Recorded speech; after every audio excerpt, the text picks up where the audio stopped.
Edie gave a big interview about a mole man living under the Finch house. My mom was furious.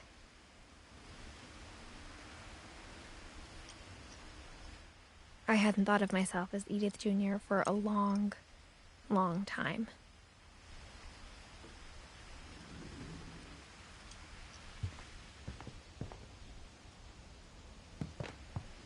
When Edie told people Sven was killed by a dragon, she could also have said he was building a dragon-shaped slide that collapsed. She could have, but she didn't.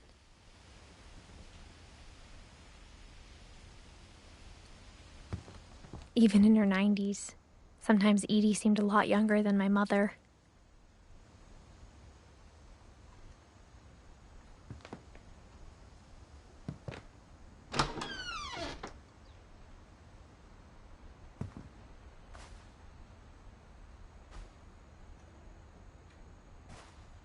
The only trace Grandpa Sam's first wife, Kay, left on the house was the pink bathroom.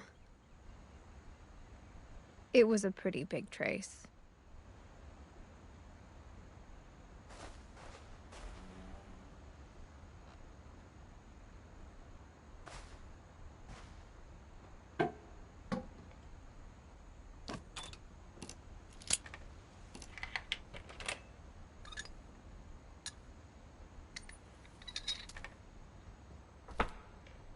There's a secret in this bathroom.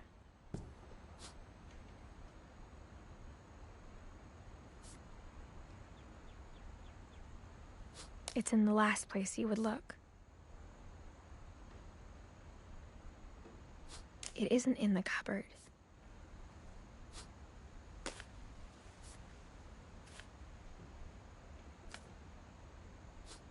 It's hidden in this book.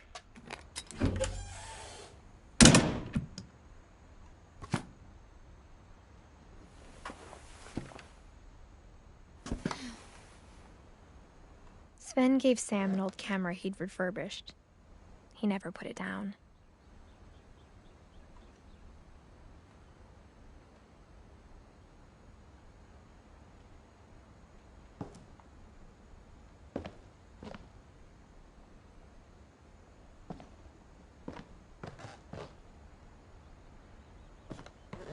From the paintings on the wall, it was clear my brother Milton had been here before me.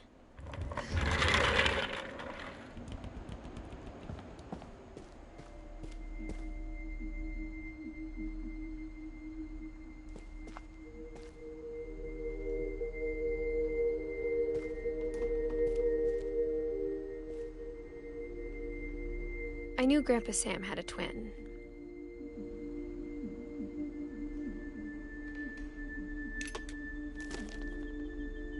And that he never talked about him.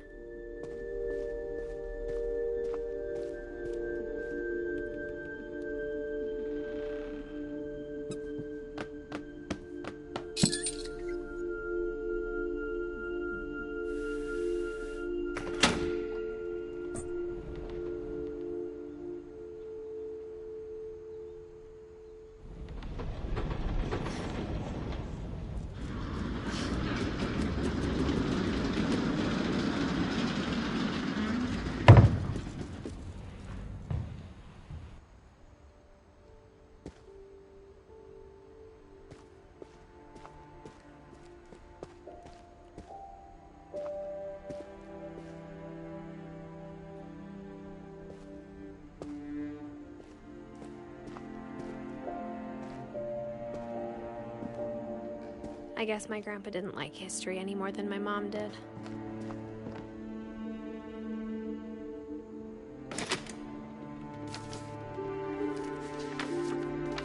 How I Want to Remember My Brother by Sam Finch.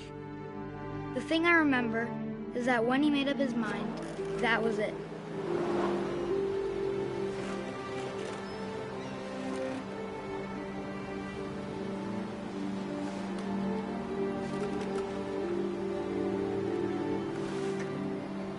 My brother said he'd die before he ate another mushroom, and he did.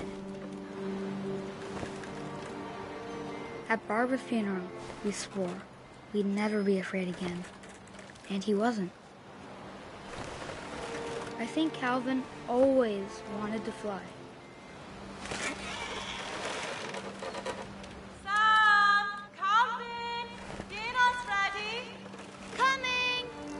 But that day, he finally made up his mind to do it. I told him going around was impossible. Maybe if I hadn't said that.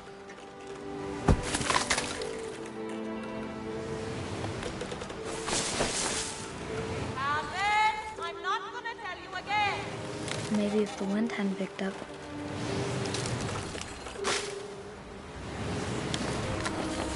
Then maybe he'd still be here. But I doubt it. I think he'd already made up his mind.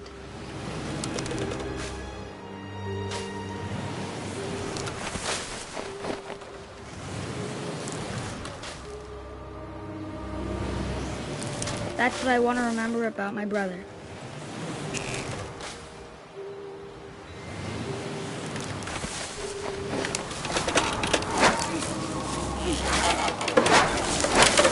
The day he made up his mind to fly. And he did.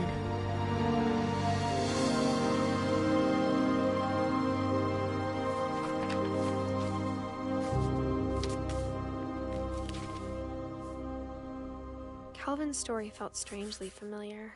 When I was younger, I remember trying to do the exact same thing.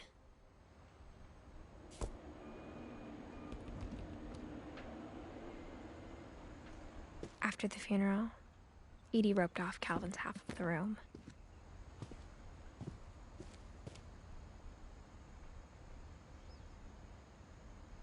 Mom said Grandpa Sam enlisted at 18 and never set foot in the room again.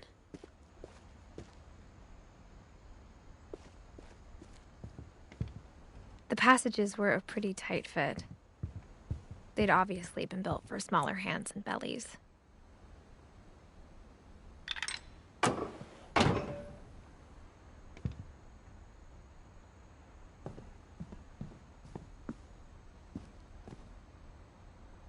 Mom must have locked the third floor stairs on the night we left.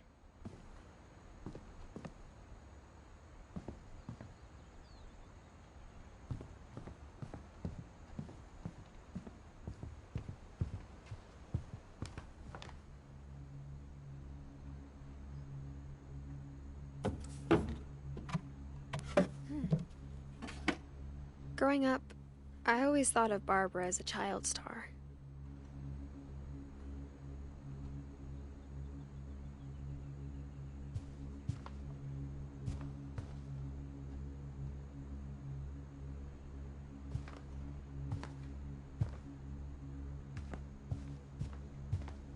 I never thought about how hard it must have been for her afterwards.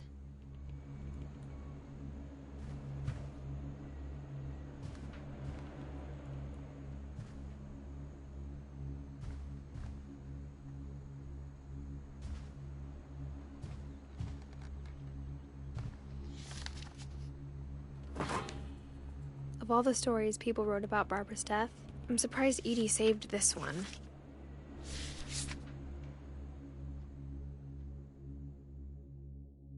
Old Jack here with another ghastly tale inspired by America's most unfortunate family. I'm calling it The Surprise Ending of Barbara Finch. As a child star, Barbara was famous for her scream. Now at 16, she was all washed up. A has-been.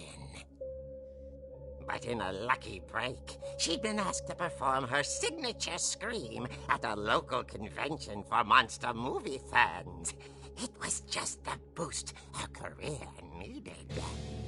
Unfortunately, her scream hadn't aged well. Getting better.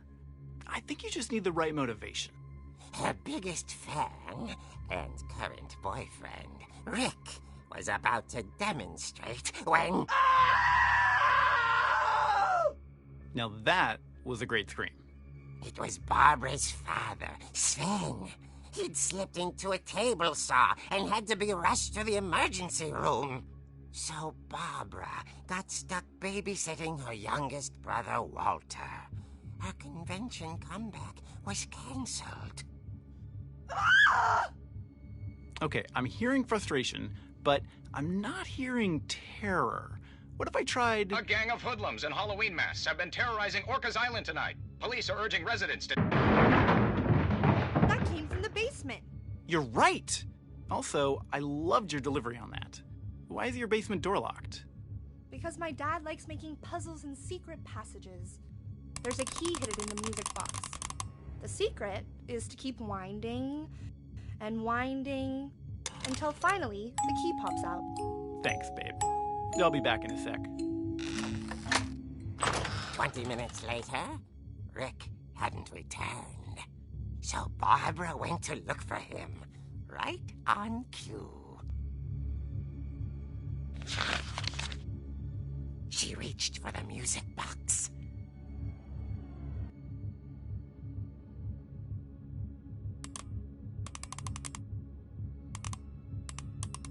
And as she wound the key, she listened for Rick, but the house was silent.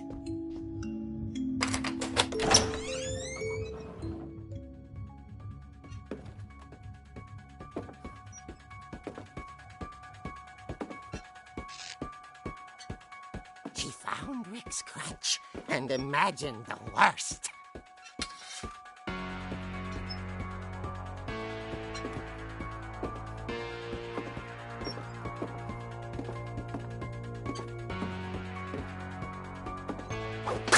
The gang's leader is the infamous Hookman killer, Dr. Carl Hamill, who impaled and then ate his family 10 years ago tonight.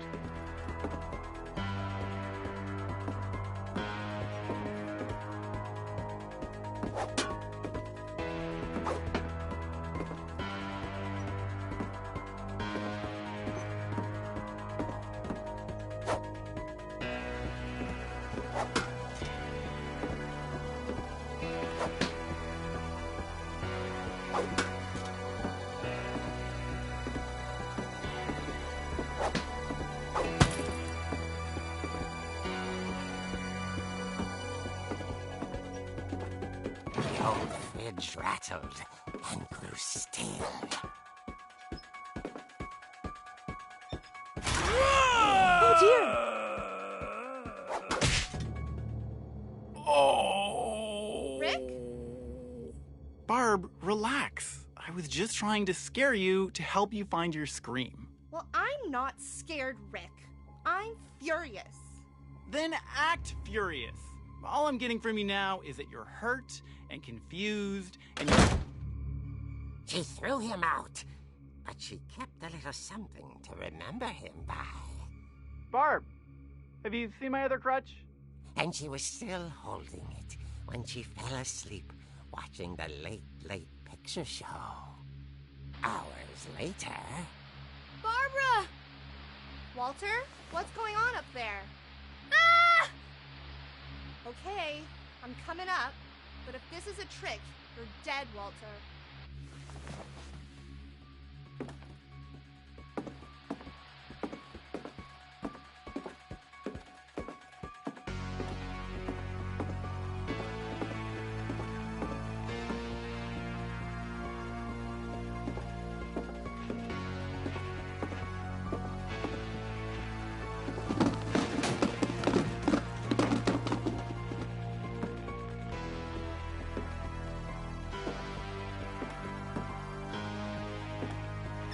Walter, are you there? Walter had vanished, but his bedside radio was still on. Orcas Island police describe the man as 6 feet tall, with a steel hook for a hand. Residents are urged to lock all doors and windows and notify the police of any suspicious activity. Barbara turned, saw the Hookman, and was speechless. He was quite smashing. And who he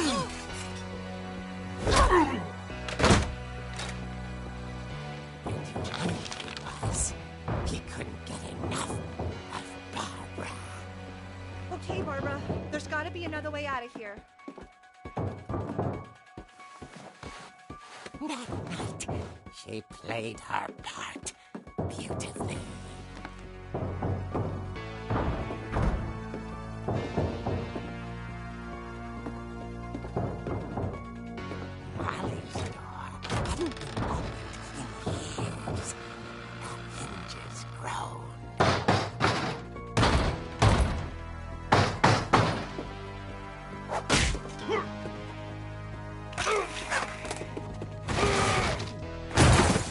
wasn't moving, but she sensed the story might not be over yet.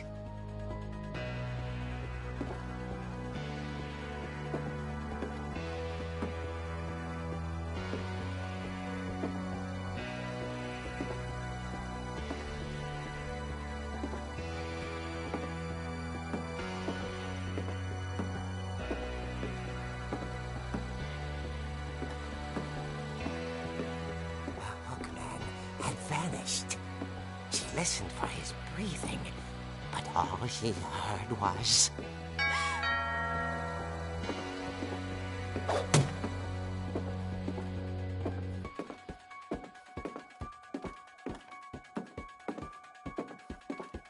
Someone at the door was dying to speak to young Barbara.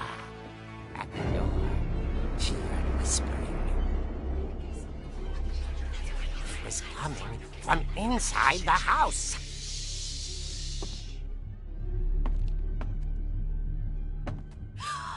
Oh dear.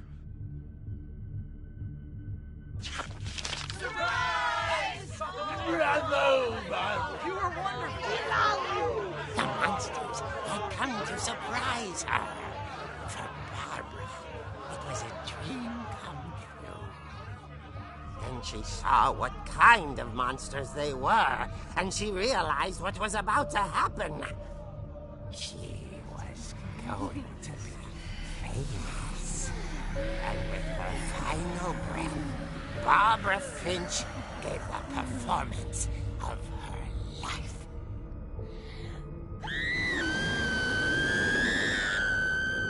I wasn't there myself, but I hear Barbara was magnificent.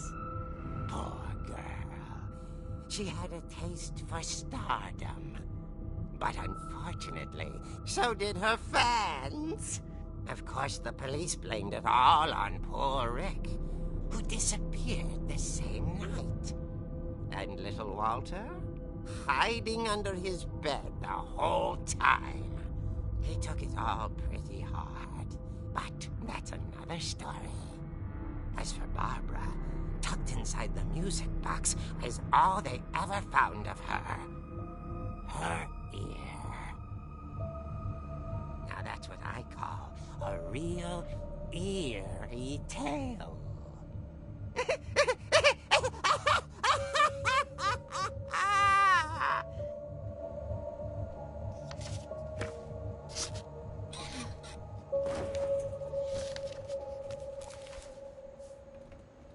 Edie told me all Barbara wanted was to be remembered, as absurd as that comic was. Maybe what Edie saw was a happy ending.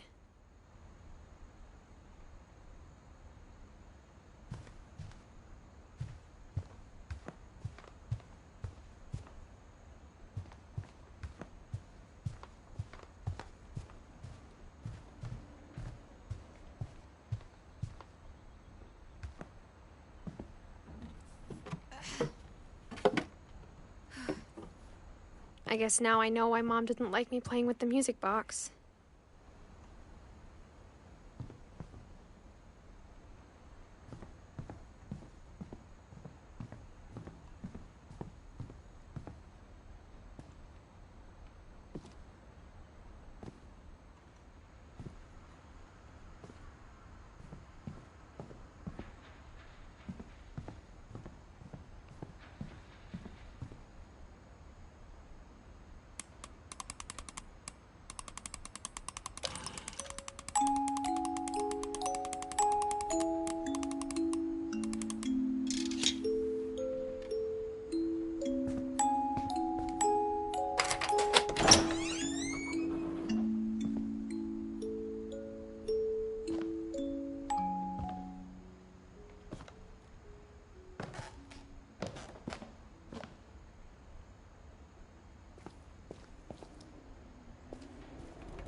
Mom said the basement was off limits, unless I wanted another tetanus shot.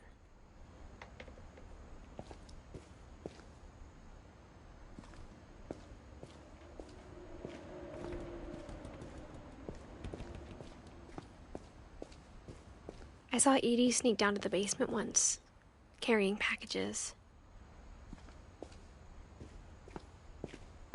I thought maybe she was hiding presents.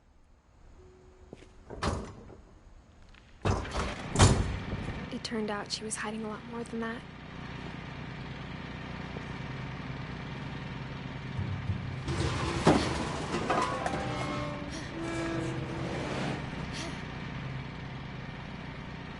I remember asking Mom once about where Walter had gone. She said after Barbara died, he got as far away as he could. If there's a pattern in all these stories, I think it's that none of us has gotten very far.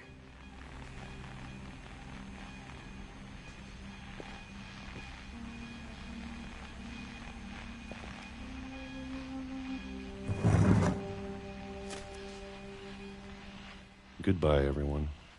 I can't believe I've been down here for 30 years. On that first day, after the shaking started, I didn't think I'd survive a week.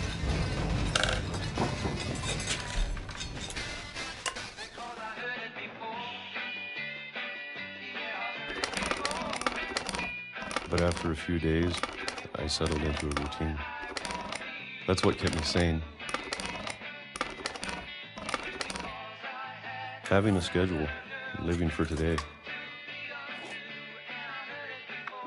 I always expected to be dead tomorrow.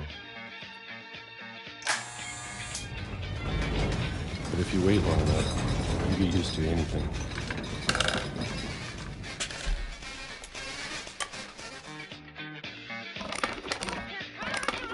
Even a monster on the other side of a door starts to feel normal. Almost friendly.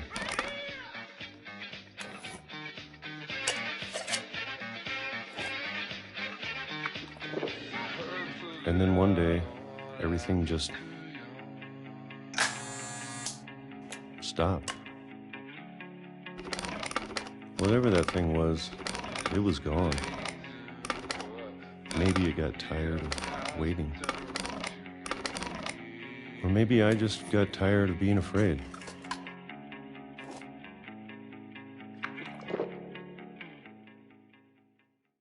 It's been a week now, the longest in 30 years. I'm done waiting. I have to leave while I still can.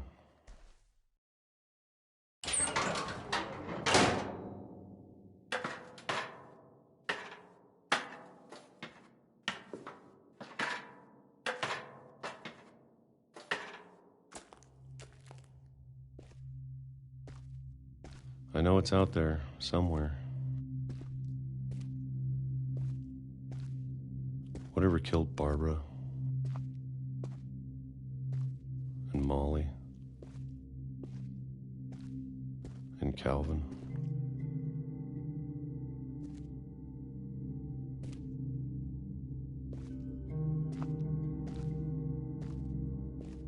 Maybe this is all a mistake. But I need to stop living the same day, even if it kills me.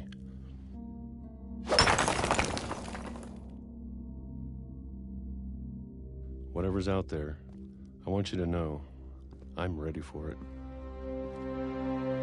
I'm going to appreciate all of it, especially the food. I don't mind if I only have a year left, or a month, or a single week. I'd be happy with one new day. I can already imagine the sun on my face.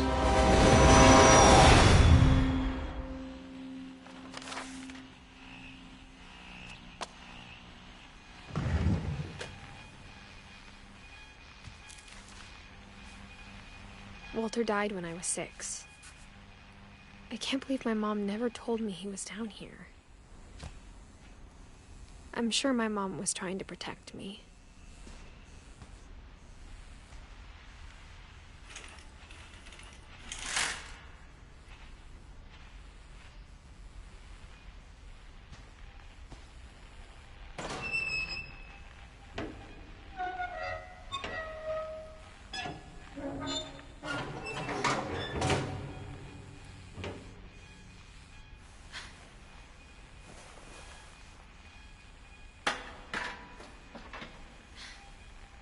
Maybe she was afraid I'd end up like Walter.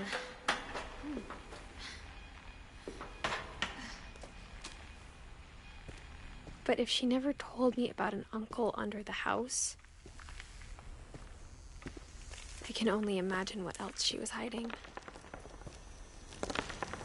I don't want to make the same mistakes she made. Trying to bury something that's still alive.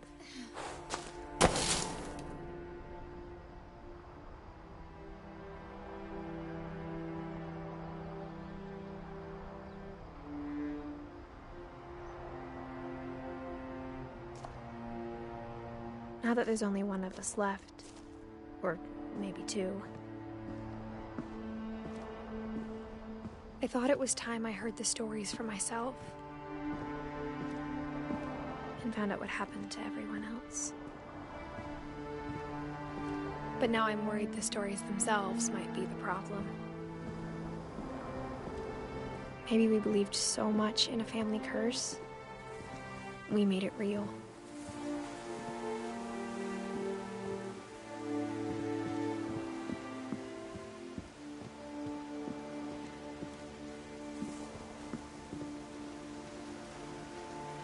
I don't know if I should even be writing this.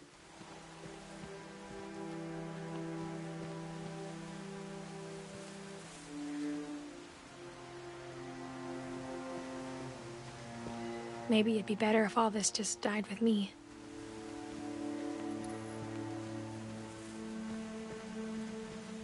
But I thought you should know about your family.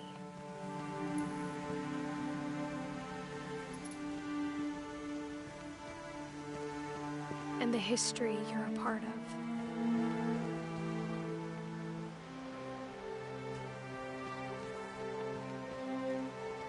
Though to be honest, I feel as lost as you probably do right now.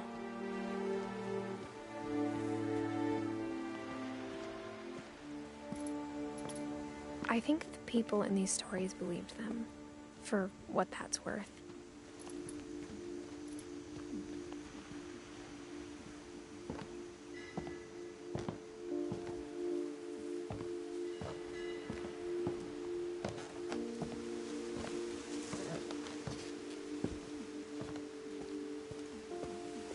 And when you look at the house, that history of imagination and stubbornness and madness, any of it seems possible.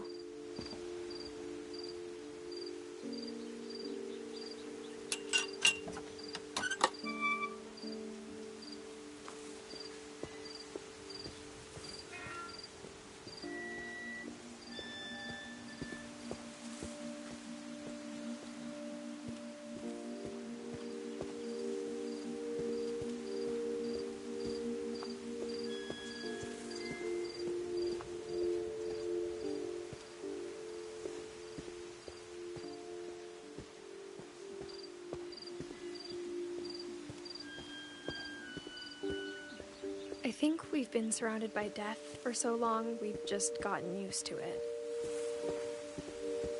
What kind of family finishes building a cemetery before starting the house?